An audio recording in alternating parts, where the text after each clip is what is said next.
buenas tardes, esto es La UNAM Responde y me da muchísimo gusto saludarlos en el espacio informativo de TV UNAM, hoy que platicaremos sobre diabetes y la importancia de la medicina personalizada.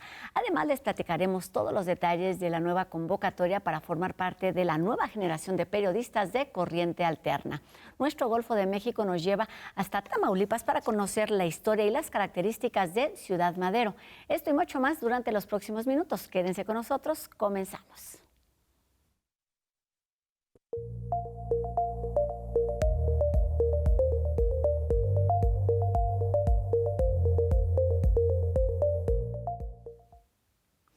Hoy en día sabemos que la diabetes es un conjunto de padecimientos con múltiples causas que determinan su evolución, gravedad y respuesta a los tratamientos, gracias precisamente a los avances en genómica que tienen que ver particularmente con el avance de la medicina de precisión. Y para hablar de ella y su impacto en el diagnóstico, prevención y tratamiento, saludamos esta tarde a la doctora María Teresa Tuciel Luna, que pertenece al Instituto de Investigaciones Biomédicas de nuestra universidad y también es coordinadora de la Unidad de Biología Molecular y Medicina Genómica del Instituto Nacional de Ciencias Médicas y Nutrición, Salvador Subirán. ¿Cómo estás, doctora? Bienvenida. Muchas gracias por la invitación. Pues un gusto que estés aquí para hablar de eso que sucede en el laboratorio y que quizá tardamos mucho tiempo en conocer a nivel público, pero que trabajan de verdad durante largos periodos. Ayúdanos a entender, para empezar, justamente cuál es la relación entre genética, genómica y diabetes. Bueno, el Instituto de Investigaciones Biomédicas abrió el Departamento de Medicina Genómica y Toxicología Ambiental hace casi 30 años. Y bueno, somos un conjunto de grupos que, entre otros muchas afectaciones, estudiamos en particular enfermedades metabólicas como diabetes, como obesidad. Todas estas enfermedades tienen altísima prevalencia en todo el mundo y en México en particular. Ha habido avances muy importantes en estos últimos 20, 25 años a partir del descubrimiento del genoma humano. Ha sido posible pasar de identificar genes causales de enfermedades muy concretas que llamamos mendelianas monogénicas como fibrosis quística, distrofia muscular, a entender el componente genómico de enfermedades comunes.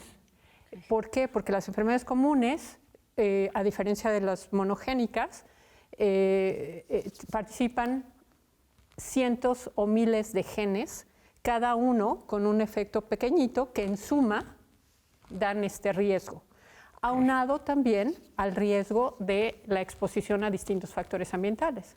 Entonces, la diabetes, como decías, no es una enfermedad única, así como el cáncer la causa no es única, son muchos tipos de enfermedades de etiología diversa, de origen diverso, y la genómica lo que nos ha permitido es empezar a entender cuáles son esos subtipos de diabetes y qué vías metabólicas, qué tejidos se afectan en cada uno de estos subtipos. A partir de ese conocimiento podemos empezar a entender qué pacientes tienen mayor riesgo de presentar distintas complicaciones crónicas de la diabetes, como neuropatía, nefropatía, ceguera, etcétera, enfermedad cardiovascular, muy importante, y con la idea de que a partir de este conocimiento podamos entonces incidir o plantear estrategias de prevención, que tanto podemos anticipar un diagnóstico de diabetes o de presentación de complicaciones, ¿no? Una vez que ya se instaló la diabetes, lo que afecta grandemente a los pacientes son el desarrollo de complicaciones. Claro. Entonces, si pudiéramos... Sí, no la enfermedad en sí, digamos. Exactamente.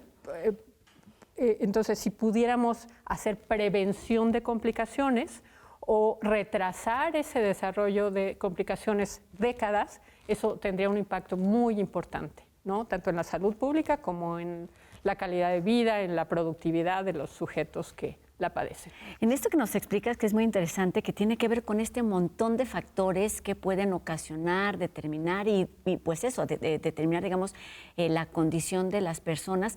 Cuéntanos sobre la importancia de esta llamada medicina personalizada, medicina de precisión.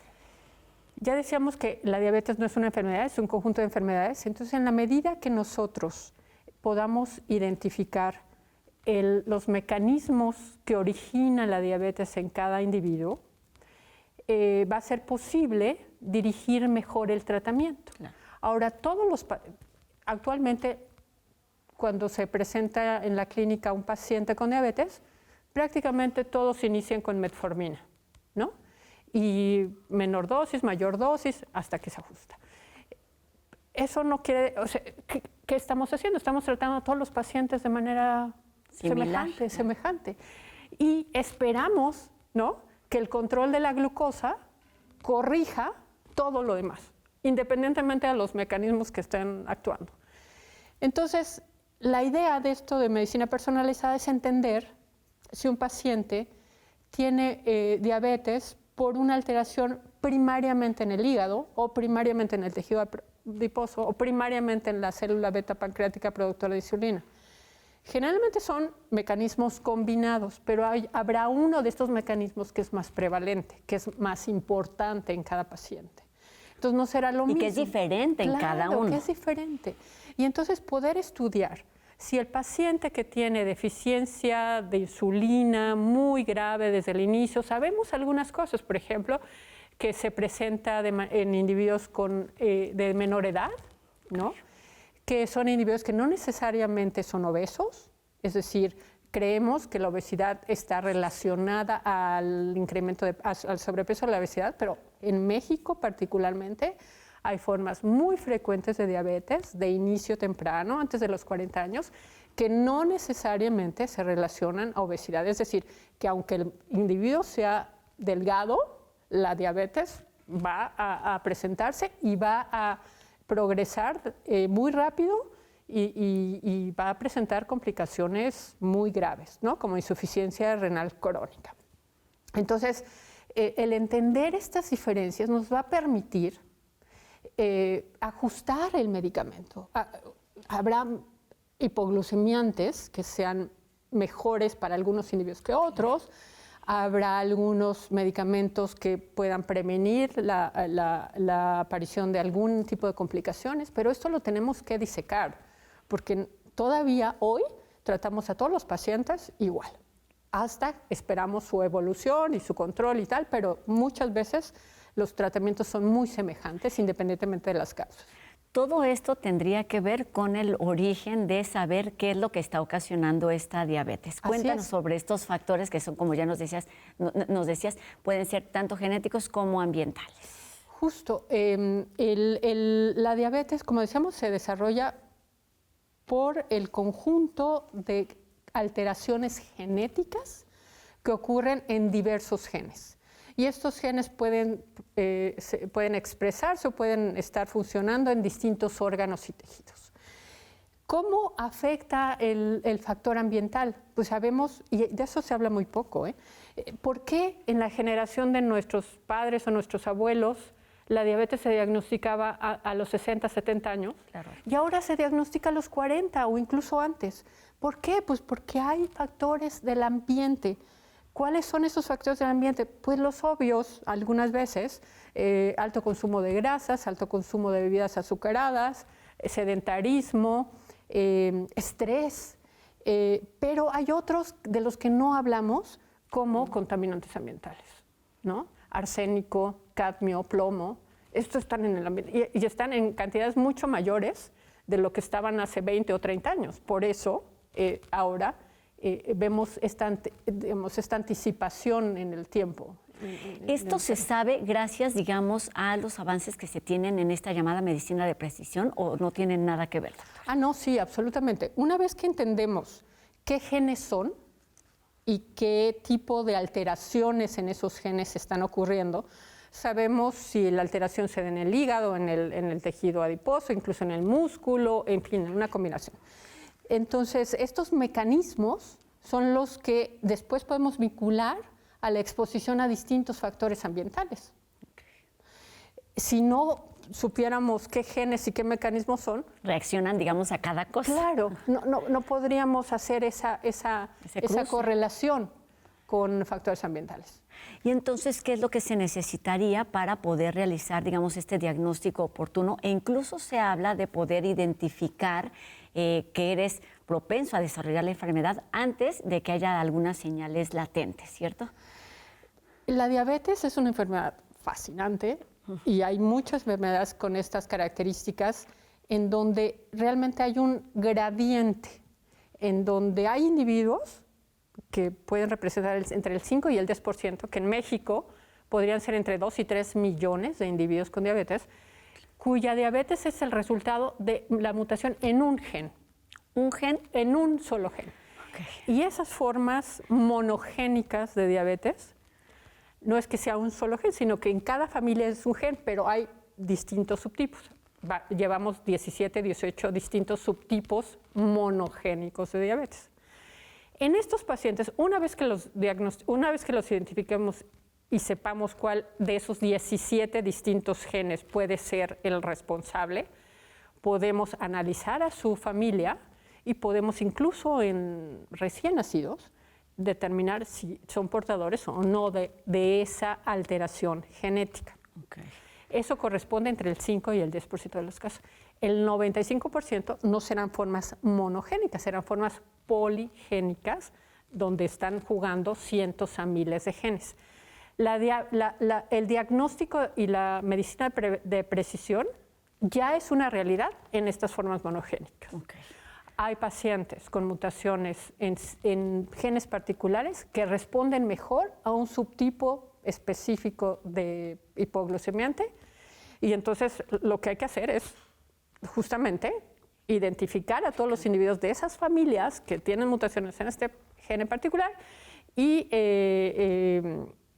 cambiarlos a ese medicamento y seguirlos en el tiempo, ¿no?, como parte de todo este esfuerzo de investigación, para saber qué otras cosas podemos hacer además de dirigir el tratamiento. Podemos incrementar su actividad física, disminuir su masa grasa. ¿Qué es lo que podemos hacer para que estos individuos no desarrollen las complicaciones típicas de la diabetes o tarden mucho más tiempo para desarrollar? Y en ese sentido el tiempo es un factor determinante. ¿Qué es lo que sucede y qué es lo que sabemos hoy de lo que hace la diabetes con el paso del tiempo, doctor? Bueno, es importantísimo que entendamos esto. México es uno de los pocos países que tenemos estos maravillosos estudios de las encuestas nacionales de salud, que se hacen con regularidad 2, 3, 4, 5 años. Muestreos poblacionales y se determina qué proporción de individuos de ese muestreo representativo de todo el país presenta niveles de glucosa altos. Resulta que no solo nos dan los datos de la cantidad de los millones de individuos que tenemos diabetes en México. Es el primer parámetro a considerar, digamos. Bueno, hay en los últimos datos del 2022, 23.5 millones de mexicanos teníamos diabetes, y alrededor de una cuarta parte, en el momento en que lo mencionó, no se sabe diabético. Eso es importantísimo, porque un paciente puede ser diabético, pero no tener ninguna sintomatología que lo lleve a buscar atención médica. Pasan décadas, o años o décadas, y la primera presentación es una complicación crónica que es irreversible y eventualmente mortal. Entonces, tenemos que poder hacer algo con eso. En el mundo estas no son cifras que tengamos con precisión en México, pero también alrededor de una tercera parte de los individuos tienen lo que se llama intolerancia a la glucosa, que es una forma de prediabetes. Son niveles intermedios entre la normoglicemia y propiamente la diabetes. Y se sabe que cada año entre el 5 y el 10% de estos individuos que tienen intolerancia a la glucosa se convierten a diabéticos. Entonces, la importancia de medirnos con todos, a partir de los 15 años, una vez al año. ¿Qué es lo que no estamos haciendo bien? Justo esto, doctora, y ayúdanos a entender eso, porque tiene que ver primero, sí, con la parte individual, con la parte de cuál es la situación del sistema de salud, pero además la investigación que hacen laboratorios, pero entendiendo que, como decías, ya la medicina de precisión es una realidad. ¿Qué es lo que estamos haciendo mal y cuáles son las alternativas? Tenemos que pensar en estrategias de prevención y no tanto de atención.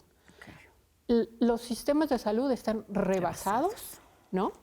Los medicamentos son escasos, los procedimientos son costosos. Una vez que un paciente con diabetes desarrolla insuficiencia renal, la diálisis o la diálisis peritoneal, por ejemplo, en el mejor de los casos, su pronóstico de vida aún con diálisis es de 10 años, en el mejor de los casos. Entonces, tenemos que cambiar nuestra perspectiva a enfoques y a estrategias y a destinar recursos suficientes para la prevención. Porque podemos, porque necesitamos hacer eso, porque ¿por qué esperarnos a tener estas complicaciones incapacitantes y mortales en gente joven? Y además en mayor cantidad de personas, lo cual se vuelve un problema de salud pública que es cada vez más difícil de atender. Doctora, ¿en dónde estamos? Es decir, ¿qué tanto se aplica esta medicina de precisión? ¿Dónde y hacia dónde va? ¿Qué es lo que tendría que pasar en 5 o 10 años o menos, entendiendo la situación en la que nos encontramos? Como decíamos, la medicina de precisión ya es una realidad para los pacientes con formas mendelianas monogénicas. ¿Qué necesitamos en México? Necesitamos ese reconocimiento de esas familias. ¿Cuáles son las características? Pues son individuos jóvenes menores de 40 años, que desarrollan diabetes de manera súbita, no necesariamente relacionado a obesidad, cuyos padres, abuelos, hermanos tienen o tuvieron también diabetes a una edad relativamente temprana, que se controlan bien sin el requerimiento de insulina, es decir, que se controlan con hipoglucemiantes orales, que sus niveles de glucosa pueden normalizarse sin requerir insulina, y que no tienen autoanticuerpos, porque eso es típico de la diabetes tipo 1. Hay un cierto sobrelapamiento entre la diabetes tipo 1, que típicamente aparece en los niños, que se debe al desarrollo de autoinmunidad y que se ataca la célula beta pancreática y se destruye y por lo tanto no se produce suficiente insulina. Sin embargo, estas formas monogénicas de diabetes tipo 2 que se desarrolla no son diabetes tipo 1 porque no tienen estas características, no tienen anticuerpos, no requieren insulina, en fin. Entonces, una vez que las identifiquemos, las estudiamos, ya sabemos cuántos genes son los generadores de esos subtipos, los podemos identificar con mucha precisión cuál es la mutación y a partir de ahí la genealogía, estudiar a todos los individuos de esa familia y seguirlos en el tiempo para prevención de complicaciones. Eso suena una estrategia que podría beneficiar entre 2 y 3 millones de personas en México. Una cosa no menor, una cosa no menor, entendiendo además que eso son enfermedades que son largas, que son complicadas y además si lo asociamos con este aumento en la esperanza de vida, pues se vuelve un problema en verdad delicado. Entonces tendremos que seguir hablando de estos temas, por supuesto, en términos de investigación, en términos de diagnósticos oportunos, pero hagamos lo que nos toque en la parte individual y familiar. Muchísimas gracias, doctora María Teresa Tuciel Luna, del Instituto de Investigaciones Biomédicas de nuestra universidad, por estos minutos y por esta alerta llamada de atención a todos nosotros. Muchas gracias. Gracias, doctora. Seguiremos atentos, por supuesto, a todas estas investigaciones.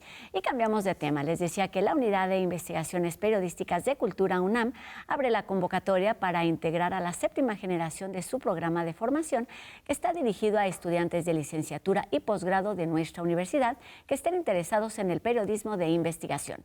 Durante un semestre ofrece un laboratorio intensivo con mentorías personalizadas, clases magistrales, talleres y producción de contenidos que se publicarán en corrientealterna.unam.mx. Los interesados pueden registrarse antes del 8 de diciembre y todos los demás podemos conocer todos estos trabajos que se realizan de forma cotidiana en la página que acabo de mencionar, corrientealterna.unam.mx. Y ahora vamos con el doctor Carlos Rosales, que nos cuenta también sobre algo novedoso. Se trata de riñones de animales genéticamente modificados que pueden ser trasplantados a seres humanos.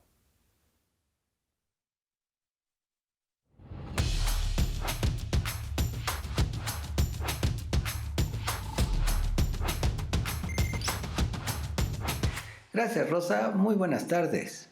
Hemos visto que haciendo modificaciones genéticas a las células, estas se pueden trasplantar y ser aceptadas por el recipiente, la persona recipiente, sin mostrar rechazo por el sistema inmunológico. Una compañía en Cambridge, Massachusetts, eGenetics, desarrolló unos cerdos genéticamente modificados para trasplantar riñones a personas con insuficiencia renal terminal. Esos investigadores modificaron las células del riñón de unos cerdos para eliminar unas moléculas que pudieran ser reconocidas por el sistema inmunológico, le añadieron moléculas que ayudan a reducir la inflamación y entonces trasplantaron estos riñones genéticamente modificados que venían de un cerdo en un paciente que tenía insuficiencia renal terminal. Lo sorprendente ha sido que este paciente ya cumplió 6 meses de sobrevida con su riñón de cerdo y no ha mostrado signos de rechazo. Además, el paciente ha vivido este tiempo libre de diálisis, es decir, no ha necesitado sus tratamientos regulares de diálisis por la falta del riñón. Entonces, el riñón de cerdo modificado genéticamente es funcional y no ha sido rechazado en este paciente. Basado en esto, la FDA, la Administración de Alimentos y Medicamentos de Estados Unidos, ha dado luz verde para ensayos clínicos probando este tipo de metodología que promete en un futuro lograr que se puedan trasplantar órganos de animales en personas que necesitan un nuevo órgano. Veremos qué pasa con esta tecnología y ojalá sea exitosa para ayudar a muchas personas. Muchas gracias. Hasta luego.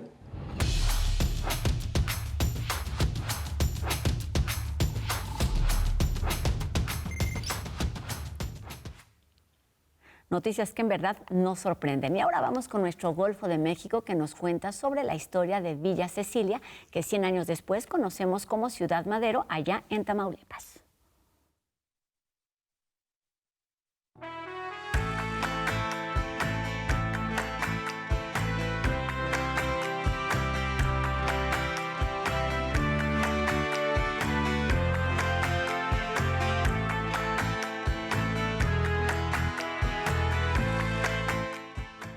¿Te has preguntado cómo nace una ciudad? Hay ciudades muy antiguas como Trípoli en Libia, Marrakech en Marruecos o la Ciudad de México. Y hay otras que son más recientes, como es el caso de Ciudad Madero en Tamaulipas, que en 2024 celebró sus primeros 100 años, pero antes se llamó Villa Cecilia. Hace 100 años, las costas de Tamaulipas experimentaron un crecimiento económico y social debido al auge del petróleo. Tampico, entonces capital del estado de Tamaulipas, creció en población y comercio y con ello la demanda de servicios públicos, por lo que fue necesario administrativamente crear otro municipio. El 1 de mayo de 1924 se emitió un comunicado en el que los pobladores de La Barra, Árbol Grande y Doña Cecilia, así como las colonias Miramar y Refinería, serían separadas de sus municipios Tampico y Altamira respectivamente, para conformar el nuevo municipio al que se nombró Villa Cecilia. Este nombre se le puso en honor a una de las primeras pobladoras de la zona, Doña Cecilia Villarreal, que a principios de 1800 abrió una casa de huéspedes cerca del río Pánuco, en un punto estratégico, pues era el camino de muchos comerciantes que necesitaban descanso o alimento. El negocio resultó un éxito y con el tiempo el lugar se conoció como Paso de Doña Cecilia. Esta trabajadora mujer, que enviudó 4 veces, llegó a ser un símbolo en la zona, que fue creciendo lentamente. En 1824, su negocio cobró más fama, ya que fue la sede desde donde partió el ejército mexicano durante los combates contra el ejército español, del cual salieron victoriosos. No es de extrañar que el municipio recién creado llevara su nombre, pero el gusto duró apenas 6 años, ya que en 1930 se cambió el nombre a Ciudad Madero, haciendo referencia a otra parte importante de la historia de la región, la refinería Francisco I. Madero, que ha sido símbolo de la historia moderna de Tamaulipas. Fue fundada en 1914 y entonces era parte de la Compañía Mexicana de Petróleo El Águila S.A., de capital británico, pero en 1938, tras la nacionalización del petróleo, pasó a formar parte de Pemex. Hoy Ciudad Madero es sede de uno de los sindicatos petroleros más grandes del país.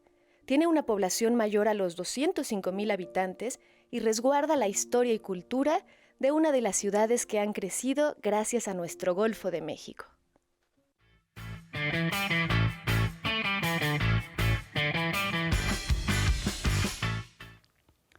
Terminamos este programa de hoy con muchas noticias agradables, interesantes, para que además conozcamos parte de nuestro territorio. Y por supuesto agradecemos a Fernanda Ramírez su participación en la interpretación de lengua de señas mexicana, que nos permite llegar a un público mucho más amplio. Y les recordamos a todos ustedes que podemos estar en contacto a través de nuestras redes sociales. Háganos llegar sus dudas, sus comentarios y sigamos haciendo juntos La UNAM Responde.